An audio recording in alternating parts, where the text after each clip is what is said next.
오늘은 추수감사 주일입니다.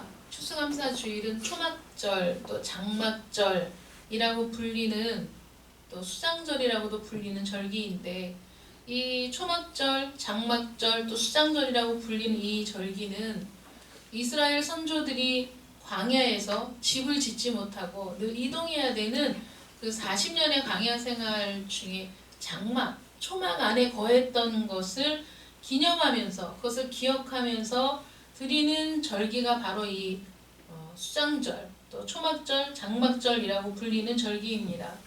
40년 동안 광야에서 생활할 때 낮에 불볕더위와 밤의 추위를 견디면서 모든 것이 부족한 그 광야의 생활을 하나님의 인도하심으로 무사히, 또 하나님의 보호하심으로 잘 견뎌내고 가나안 땅에 들어가게 되는 것을 기억하는 것이죠.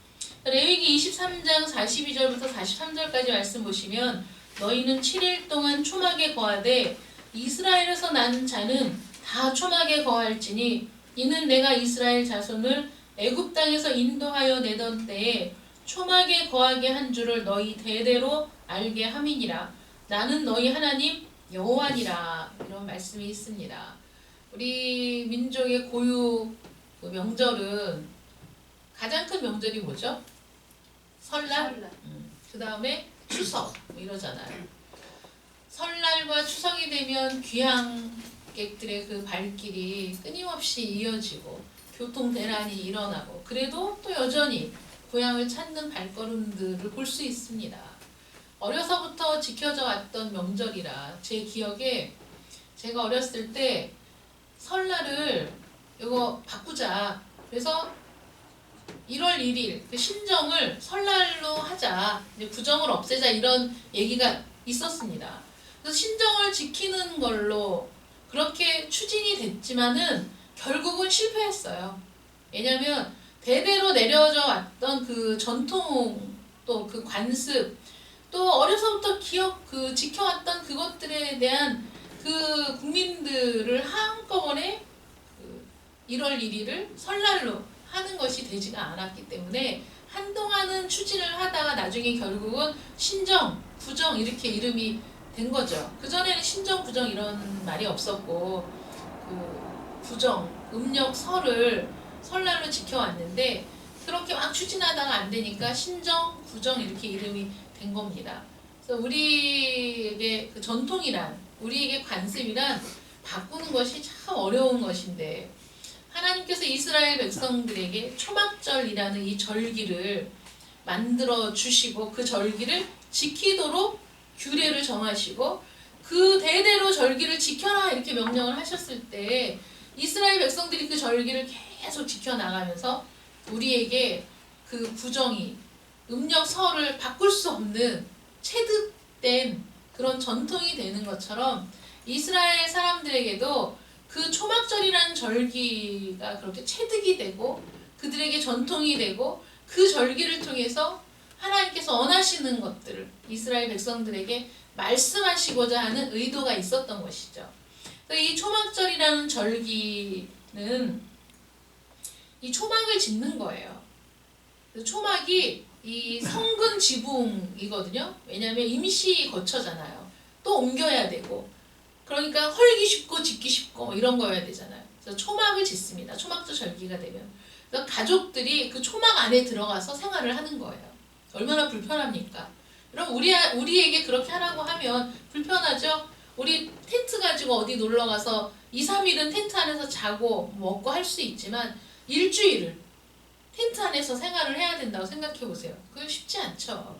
온 가족이 초막을 짓고 그 안에 들어가서 거기에서 7일이라는 절기를 지내면서 예배를 드리고, 또 초막에 있고, 밤이면 그 성근 지붕을 뚫고 저 밤하늘이 보이고 그 별빛이 보이는데, 거기 누워서 뭘 하냐면 얘기를 하는 거예요. 어떻게 하나님이 홍해를 가르셨는가, 어떻게 우리 선조들을 홍해를 가르시고 그 가운데를 마른 땅을 밟고 건너게 하셨는가, 어떻게 하나님이 이스라엘 백성은 무사히 건너게 하시고 뒤따라오는 애국 군대를 그 물에 수장시켰던가, 이런 얘기들을 해주는 거예요, 자녀들에게. 그래서 우리 선조들이 이렇게 광야에 나와서 이렇게 하늘의 별을 보며 여기에서 생활을 했단다. 40년을.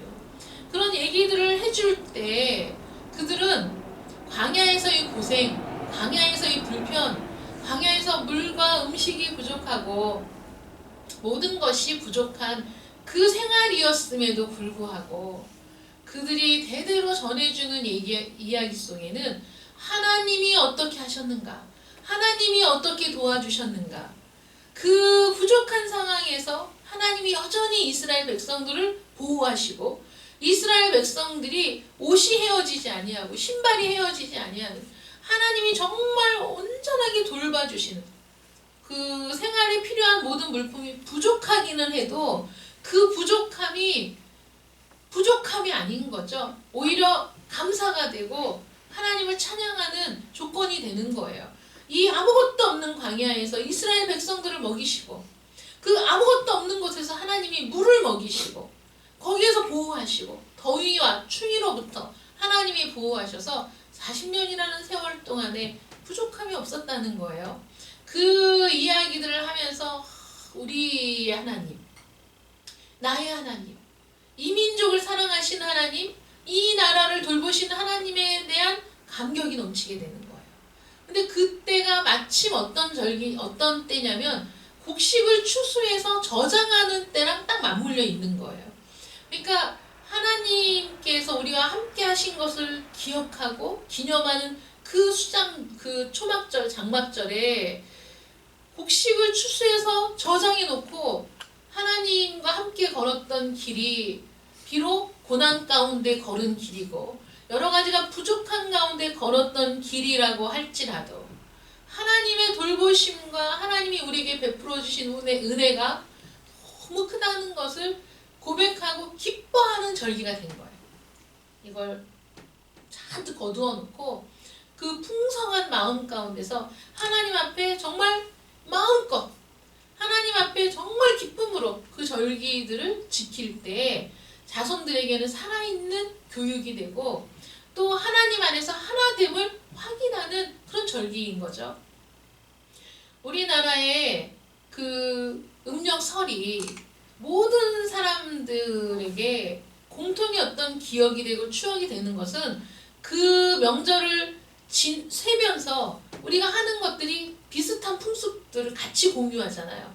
떡국을 끓여 먹고 세배를 하러 다니고 친인척들이 같이 모이고 이런 기억들이 쌓이고 쌓여서 바꾸기가 쉽지 않거든요. 함께하는 우리가 공동체임을 확인하는 그런 풍습들은 우리 안에 견고한 전통이 되는 거거든요.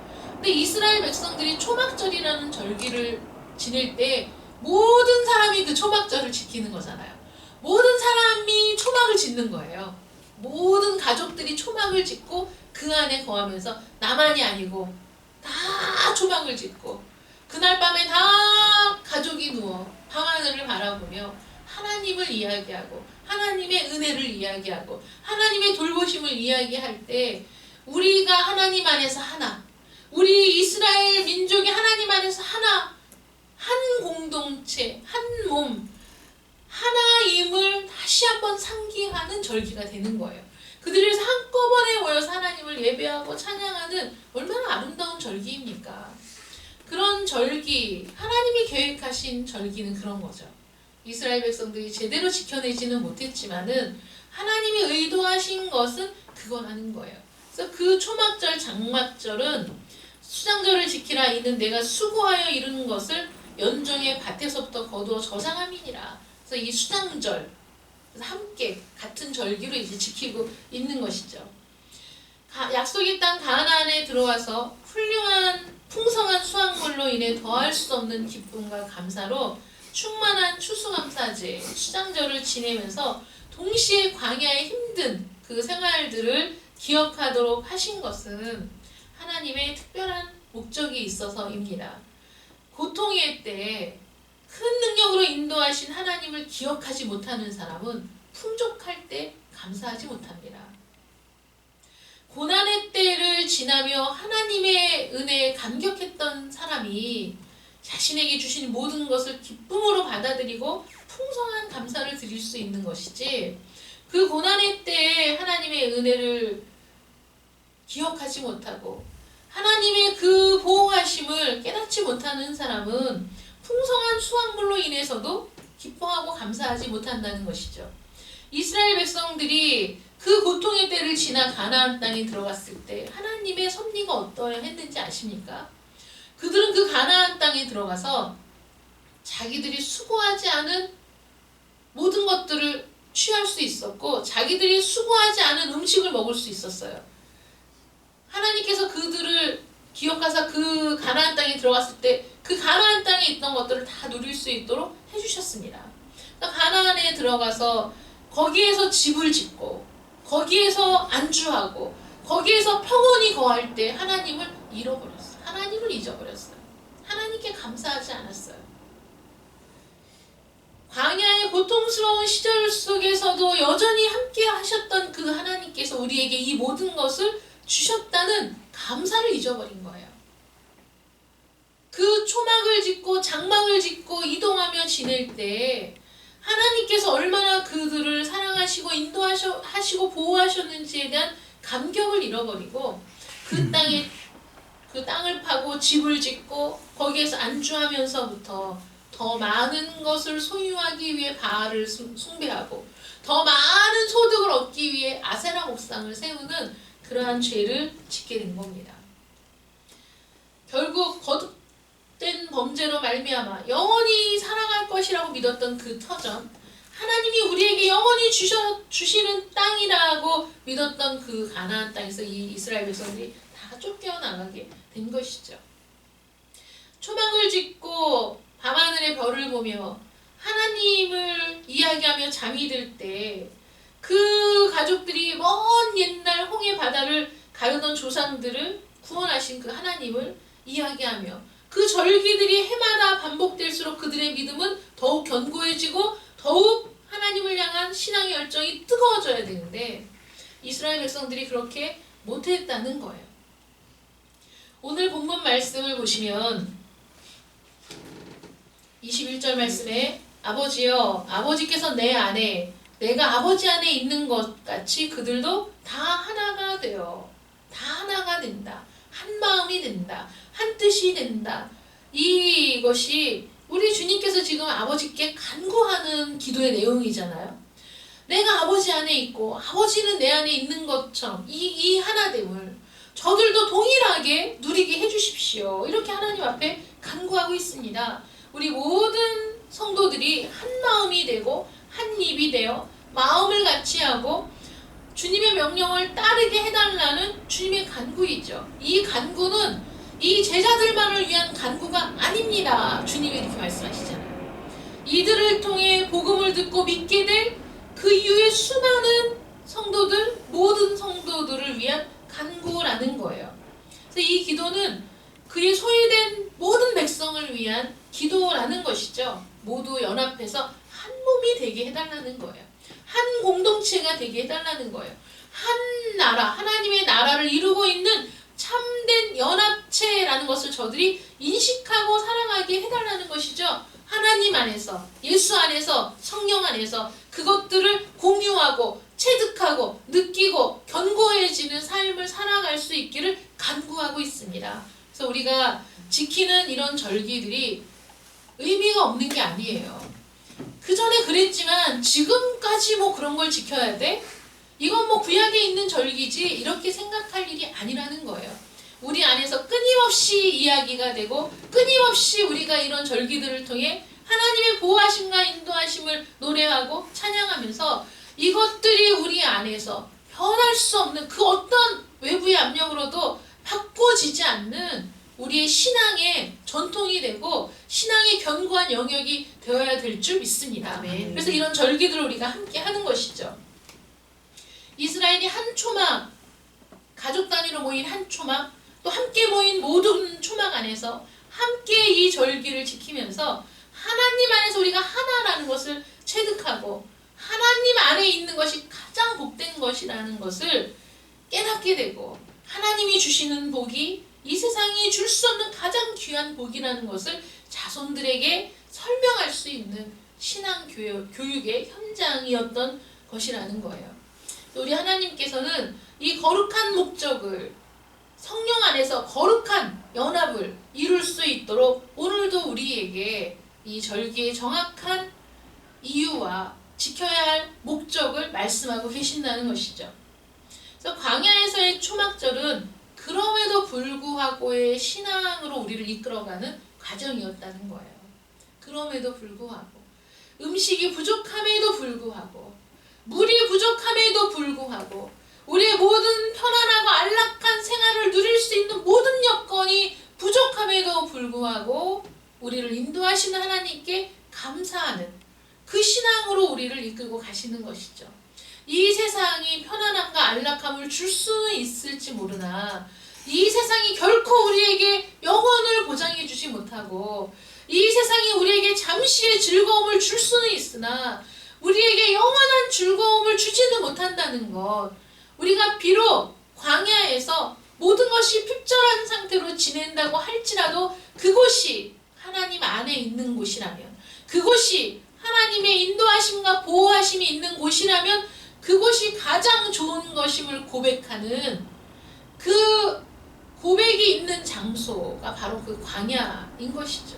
그럼에도 불구하고 하나님 안에 있는 것이 내가 좋습니다. 그럼에도 불구하고 하나님이 나를 보호하심을 믿습니다.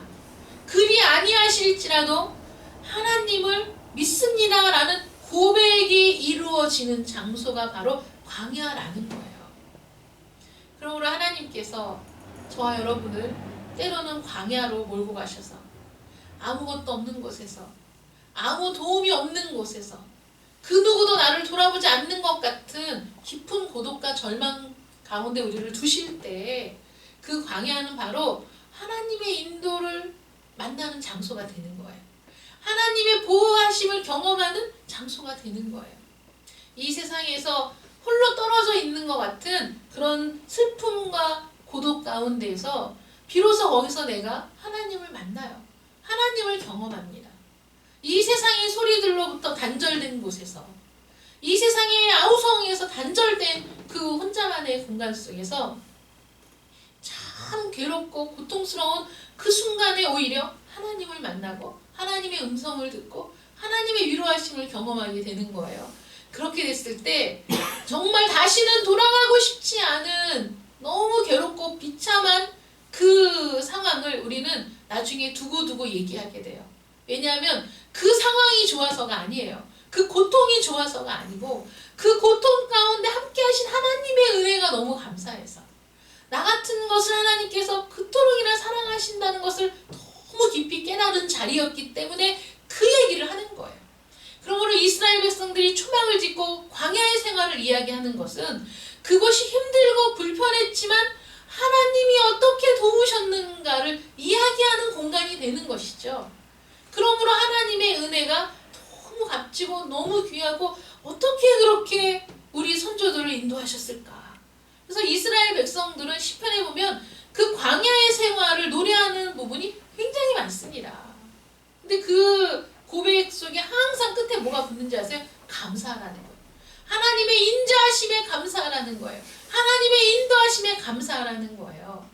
우리의 인생이 고통이 없는 인생이기를 원하십니까? 우리 인생이 아무런 굴곡이 없는 평탄한 인생이기를 원하십니까? 그건 우리의 바람이지만 하나님의 바람은 그게 아닌 거예요. 우리가 절박하게 하나님을 만날 수 있는 그곳이야말로 우리는 피하고 싶은 곳이고 우리는 경험하고 싶지 않은 곳이지만, 그러나 그 광야를 통과했을 때 우리의 인생의 구비구비에서 그 광야의 체험은 우리가 힘들 때마다 그때에도 하나님이 도와주셨는데, 그때에도 나와 함께 하셨는데, 그때 나에게 그런 은혜를 베풀어 주셨는데 하고 하나님을 보게 되는 그러한 귀한 경험이 되는 것이죠. 광야에서의 초막절이 그럼에도 불구하고의 신앙으로 이끌어가는 과정이었다면 여러분 욥을 다시 한번 생각해 보시기 바랍니다.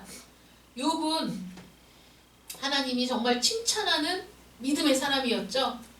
야, 동방의 의인 욥을 네가 아니? 너 욥을 봤어? 야, 얼마나 신실한지, 얼마나 순전한 믿음을 갖고 있는지 하나님이 막 칭찬하시잖아요.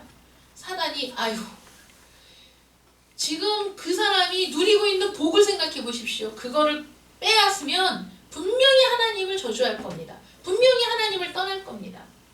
그래? 그럼 네가 한번 해봐. 하나님은 그러시잖아요. 자식을 10명의 자식을 하루아침에 잃어, 재산을 하루아침에 날려, 나중에는 그 몸에 병이 들어. 아내도 야 당신이 이러고도 하나님을 향한 그 믿음을 지킬 수 있느냐? 차라리 하나님을 욕하고 죽어버려. 이렇게 얘기하고 부인이 떠나가는 정말 사람이 감당할 수 없는 고통 가운데 빠지게 되지 않습니까?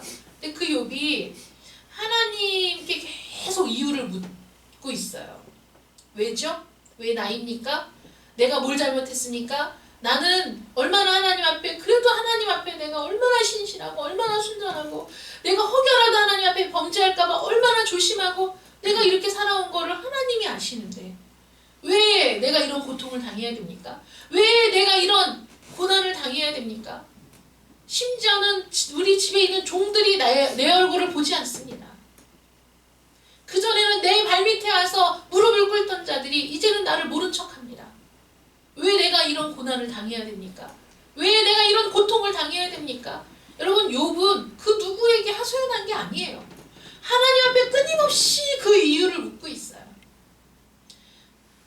욥을 위문하러 왔던 그 세 친구들은 도저히 입을 열 수가 없어서 입을 닫고 일주일을 있습니다. 뭐라고 위로할 말이 없어서. 근데 그들의 생각은 어떤 거였는지 아세요? 그래도 까닭이 있겠지. 네가 이런 고난을 당하는 데는 분명히 이유가 있을 거야. 네가 이런 고통을 당하는 데는 분명히 너의 잘못이 있을 거야. 네가 뭔가를 잘못했지. 네가 그걸 깨닫지 못하는구나. 넌 참 어리석은 사람이구나. 아니 이 지경이 됐는데 네가 뭘 잘못했는지를 깨닫지 못한단 말이냐. 그들은 욥이 전혀 하지 않은 모든 그 잘못된 것들을 다 들추어내 세상 사람들이 바라보는 관점에서 이러면 하나님이 벌을 내리신다는 그 모든 죄목들을 다 들어가며 네가 이런 죄를 짓지 않았느냐, 너 이렇게 잘못하지 않았느냐, 네가 그렇게 잘못하지 않았다면 하나님이 이렇게 하실 리가 없지 라고 그들이 욥을 공격하는데 하나님께서 그들이 욥보다 의롭지 않다고 말씀하셨어요. 욥은 끝까지 하나님께 그 해답을 요구합니다. 여러분 왜 그렇습니까? 하나님만이 그 질문에 답을 해주실 수 있는 분이기 때문이에요. 이 세상 사람들은 그 질문에 답을 해줄 수 없어요. 왜입니까 하나님? 왜 내가 이런 고통을 당해야 됩니까? 그 끊임없는 씨름의 과정 속에서 하나님께서 욥에게 무엇을 원하신 것일까요? 정말 까닭없이 하나님이 심술을 부리신 것일까요? 까닭없이 하나님께서 욥을 그냥 시험해 보신 걸까요? 우리 하나님은 절대 그런 분이 아니십니다. 하나님께서 까닭없이 욥을 시험하셨다기보다는 제가 생각할 때에는 욥에게 그런 시련과 환난을 주셨을 때 욥이 정말 순전한 믿음의 사람이고 정말 온 세상을 통틀어서 그 정도의 믿음을 가진 사람이 얼마나 있을까 싶을 정도로 굉장히 믿음이 좋은 사람입니다. 그런데 하나님께서는 그 정도의 믿음이 아니라 욥의 신앙이 그럼에도 불구하고의 신앙, 그리 아니하실지라도의 신앙, 까닭없이 하나님 고통을 당해도 까닭없이 자기 생각에 아무 이유 없이 내가 고난을 받고 고통을 당한다고 생각되는 그때에도 변함없이 하나님을 신뢰할 수 있는가? 변함없이 하나님을 찾을 수 있는가? 그래도 변함없이 하나님 앞에 있을 수 있는 믿음인가를 욥에게 묻고 있는 것이죠. 저는 아무리 욥기를 읽어도 제발 저는 그런 고난을 받지 않기를 바라는 마음이 200배, 300배입니다. 그런데 하나님께서는 그 다니엘의 세 친구들도 보세요. 다니엘의 세 친구들도 그 남의 나라에 붙잡혀가서 그 젊은 청년들이 얼마나 신실하게 하나님을 찾고 자신의 믿음의 절기를 지키며 살고 있습니까? 근데 그들에게 닥친 일은 풀무 앞에 끌려가서 풀무에 던져지는 그런 운명을 맞이하게 되잖아요. 느부갓네살이 뭐라고 얘기합니까? 사드락과 메삭과 아벳느고야, 너희가 지금이라도 너희 하나님을 버리고 나에게로 오면, 내 신상에 절을 하면 내가 너희를 살려줄게. 이렇게 얘기하죠. 하나님, 도대체 이게 무슨 일입니까? 우리가 지금 이 남의 나라 땅에 포로로 붙잡혀 와서도 우리는 목숨을 걸고 하나님을 향한 신앙의 절개를 지켰는데 고작 우리에게 이런 것으로밖에는 줄 수가 없습니까? 라고 하나님을 향하여 울분을 토로하는 것이 아니에요. 그들의 믿음은 어떤 믿음입니까? 우리 하나님은 저 풀무 가운데서도 능히 우리를 살려내실 하나님이라는 것을 분명히 믿었다는 거예요. 느부갓네살 왕에서 왕에게 그러는 거예요. 우리 하나님은 전능하신 하나님이시죠. 여러분, 우리의 믿음을 하나님께서 너희의 믿음이 어떤 믿음이냐, 너희의 믿음이 어떤 상태에 있느냐를 물으실 때 우리가 어떻게 우리의 믿음을 확증할 수 있습니까? 이 다니엘의 세 친구들이 왕이시여 우리 하나님, 우리가 믿는 하나님은 저 풀무 가운데서도 우리를 능히 살려내실 하나님이심을 우리는 믿습니다.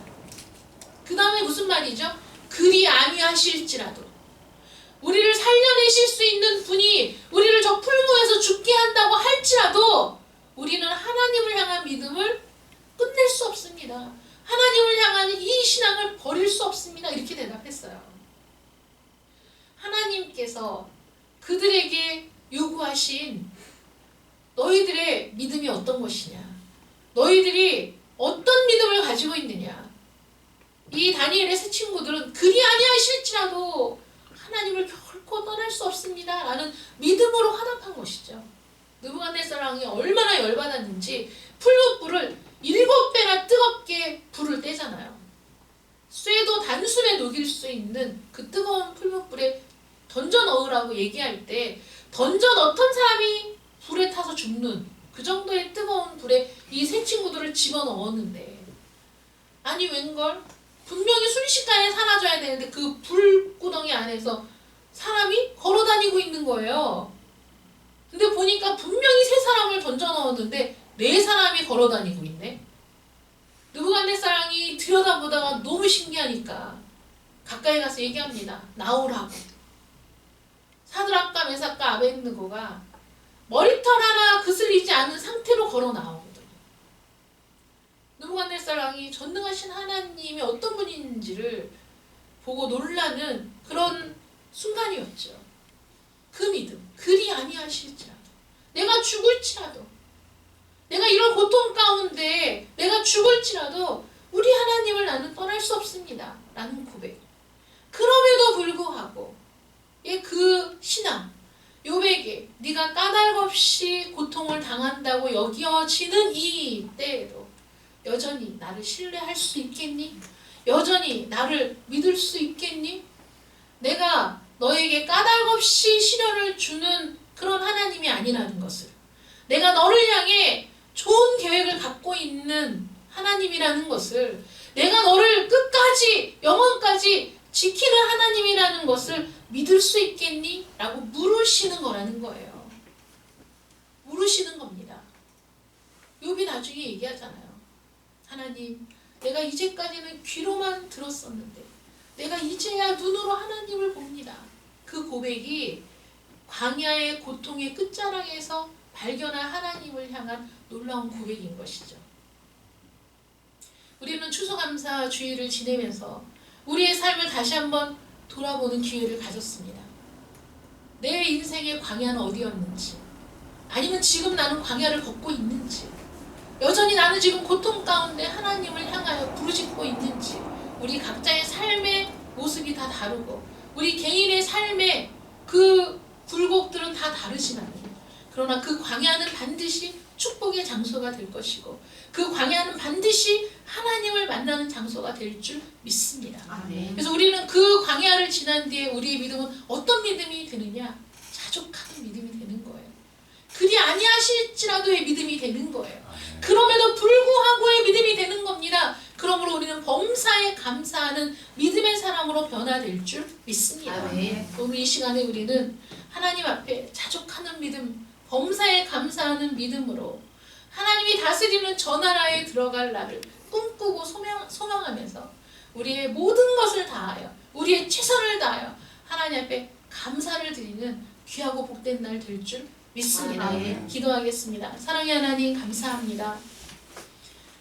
이스라엘 백성들이 초막을 짓고 한 주간을 지내면서 하나님께서 고통의 순간에 모든 것이 핍절하여 부족했던 그 순간에 어떻게 우리를 도우셨는가, 어떻게 우리를 사랑하셨는가, 어떻게 우리에게 은혜를 베푸셨는가를 기억할 때 하나님의 은혜와 사랑에 감격하고 감사할 수밖에 없습니다. 하나님, 우리도 우리의 인생을 돌아봅니다. 우리의 광야가 어디였습니까?